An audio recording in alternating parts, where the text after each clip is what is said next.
Баршаңызға сәлем YouTube, сіздермен бірге мен Нұрынет. Достар, бүгінгі видео оқиғалар жинағы 2-ші бөлім.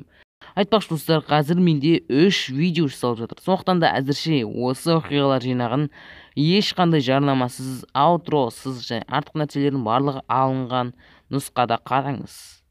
Сізге қызық болады деген ойдамын. Лайк басып, ары қарай бастаймыз.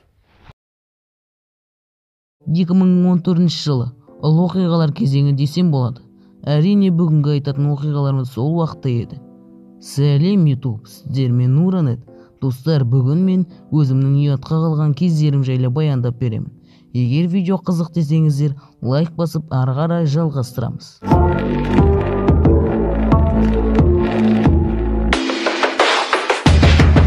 Достар, 4-ші сыныпта апайлар мені сахнаға шығарған болатын. Әрине 2 шумақ өлең жаттадым. Мен негізінде қатыспаймын деген болатын. Бірақ апай, қатыспасаң бағаңды 4-ке түсіремін, деді. Мен ол жерге амал жоқ қатыстым. Әрине, ол өлеңді оқып жаттап, сол күні көп дайындалған болатынмын. Ал келесі күні мені сахнаға шығарды.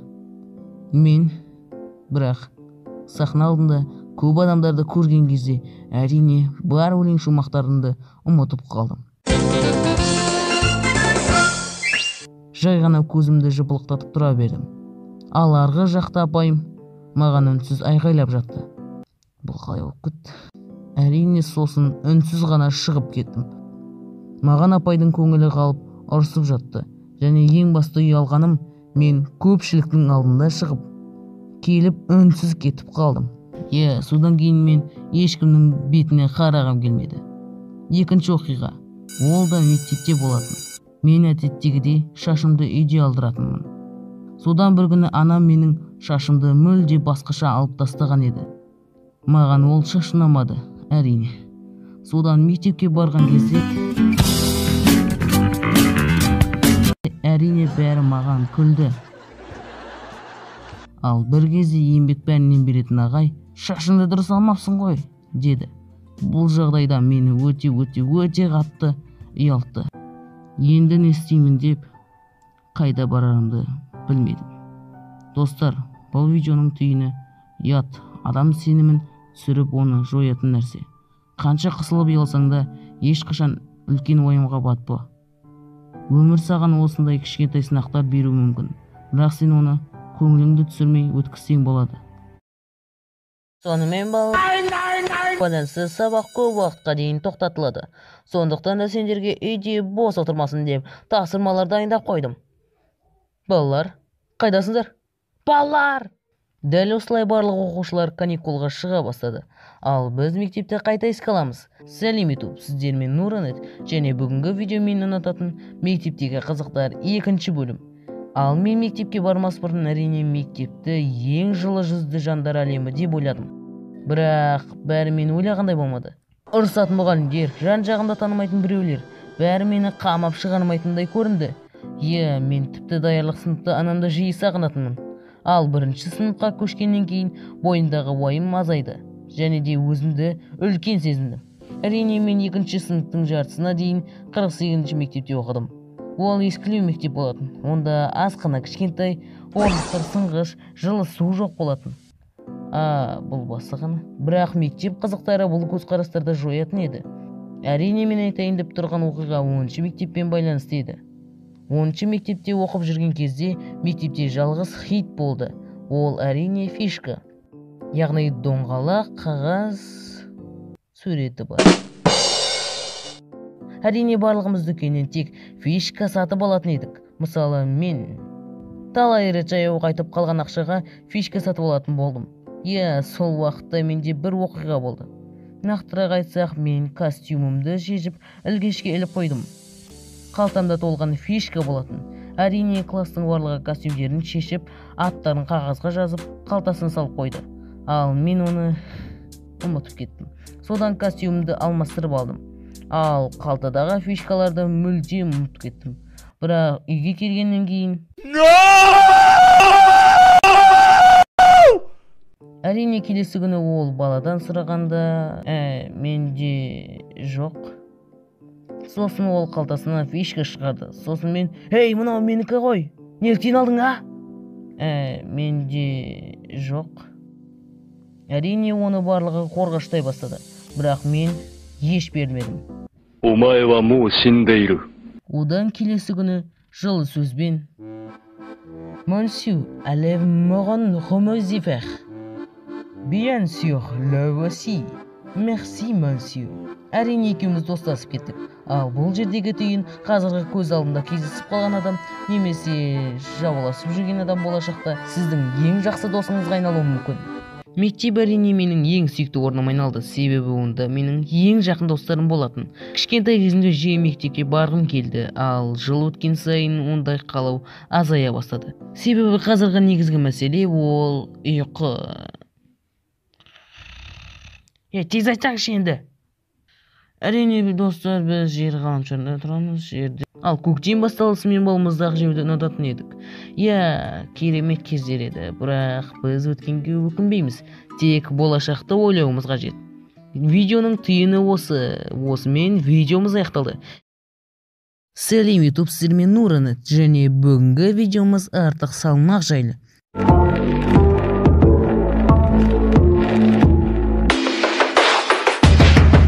Достар, мен өмірімде толық май басқан бала болып көрмедім. Бірақ семіз адамның қалай өмір сүретінін білемін. Әрине барлық мәселе көп тамақ жеуде немесе үйде еш нәрсе бітірмей жай ғана ұйықтауда. Егер жалғыз үйде тұрсаң, осындай жағдай көп болады. Ең біріншіден әрине артық тамақ, мысалы тәтті торттар, фастфуд, майлы тағамдар. Егер осылардың барлығын жеуді тоқтатсақ, әрине өте сымбатты адамға айналасың. Немесе жаттығу залдарына барсаң болады. Әрине егер сен көп жаттығу жасап, уақытылы тамақтансаң, барлығы ойдағыдай болады. Егер сенің жалқаулығың болмаса. Ал енді жаттығу жасайтын кез келді. Қайдағы жаттығу? Оданша барып, пицца тапсырыс берді, Нуранеттің видеосын қарап жат. Шынымен солай екен ғой. Әрине мен көп тамақ жеймін, бірақ семірмеймін. Біреулер салмақ түсіріп әуре болып жатса, мен жай ғана тамақ жеп жатамын. Әрине мен видеоның алдында да көп тамақ жеп аламын. Себебі менің организмім мүмкін сонда ерекше шығар. Ал енді артық салмақтың зардаптарын айта кетейін. Бірінші, қолапайсыздық. Секіре алмайсың, не жүгіре алмайсың. Бұл үлкен қиындық. Екіншіден, келбетің жаман көрінеді. Себебі май сенің бетіңді, денеңді және аяғыңды басып алады. Сондықтан сен келбетіңді жоғалтасың. Үшіншіден, ыңғайсыздық. Әрине сен барлық көрген адамдар мазақтайды. Мысалы, пирожки, бауырсақ, томпи, бегемот деген сөздерді көп естисің. Осымен әңгіме аяқталды. Түйін керек пе? Артық салмақтан құтылыңыздар. Ол өз денсаулығыңызға байланысты. Баршаңызға сәлем YouTube. Сіздермен Нуранет. Егер видеоны дәл қазір түнде қарап жатсаңыз, әжетханаға барып келіңіз. Жақсы, қазір әзілдейтін уақыт емес. Бүгін мен сіздерге қорқынышты оқиға айтып беретін боламын.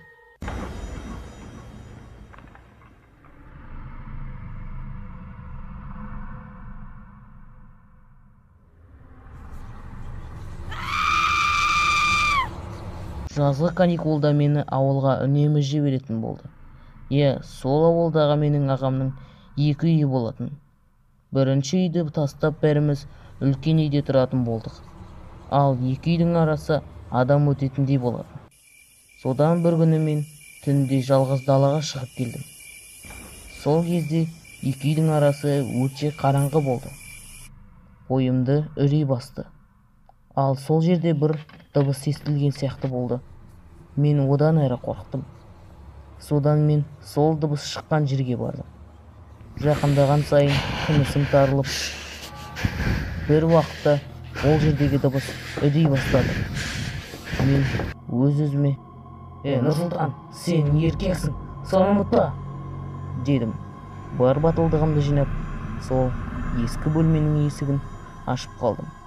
Қарасам, көптеген негелер менің видеомды қарап отыр. Мына Auto TV-де жалықтырып жіберді ғой. Балапанда қызық емес. Жарайды, бір ерекшелік қажет. 98.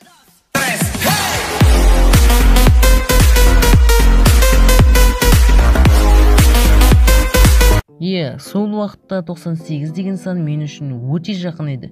Таң ата салысымен ерте тұрып, Финн мен Джейкпен уақытымды өткізетін едім. Бірақ олардың идеологиясы менің басыма түк те кіріп шықпады. «Ей, Финн, мына мысық саған ұқсайды екен». «Менің бас киімім мысық емес, аю. Креземе қандай аю ол?» «Енді нақтырақ айта алмаймын. Онда қаһарман кітабынан іздесіп қарасаңшы. Ол қандай кітап? Кәдімгі қоңыр қара. Ал мен нақты. Сонымен қандай аюсың?» «Ей, Нура, ана екеуін айтшы. Шаршатып жіберді ғой. Кеттім мен. Қай жаққа?» «Францияға». Ал менің ең сүйікті мультфильмнің бірі ол Гамблдың таңғажайып әлемі. Мені күлдіртіп отыратын көк түсті мысық. Әрине оның қасында қызғылт сары балық досы бар. Айтпақшы, қалай мысық балықты жемей жүр? Ал түнге таман регулар шоуды қарайтын едім. Мартикай қосылған регби, чем болады Мирби. Достар, аниматор Мирбидің атауы да осыған байланысты еді. Мен үшін бұл мультфильм ерекше орын алады. Ал обед бойы әрине Стивеннің әлемін қарап отыратын едім. Кіндігінде бір кристалл бар, томпақ бала. Неліктен екенін білмеймін, бұл маған қатты қызық болмады. Себебі мен оны жай іш пысқандықтан қарайтын болдым. Ал қалған арналар жайлы естігіңіз келсе, әрине осы видеоның астына 50 лайк жинау керексіздер. Мүмкін жинақтайтын шығарсыздар. Ал біз оқиғамызды жалғастырамыз. Менің достар ең жақсы көрген, ең сүйікті мультфильмдердің бірі әрине ол Бен 10, яғни Бен 10. Менде оның ойыншықтары көп болды. Таң ата салысымен оның ойыншықтарын ойнайтын едім.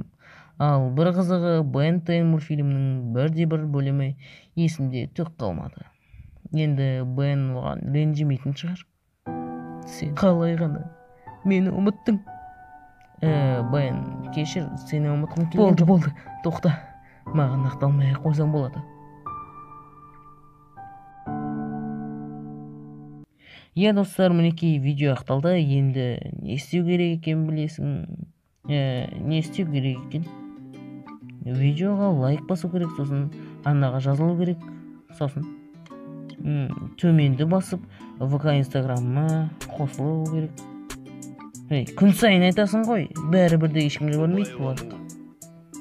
Сонда сіздер маған кірмейсіздер ме?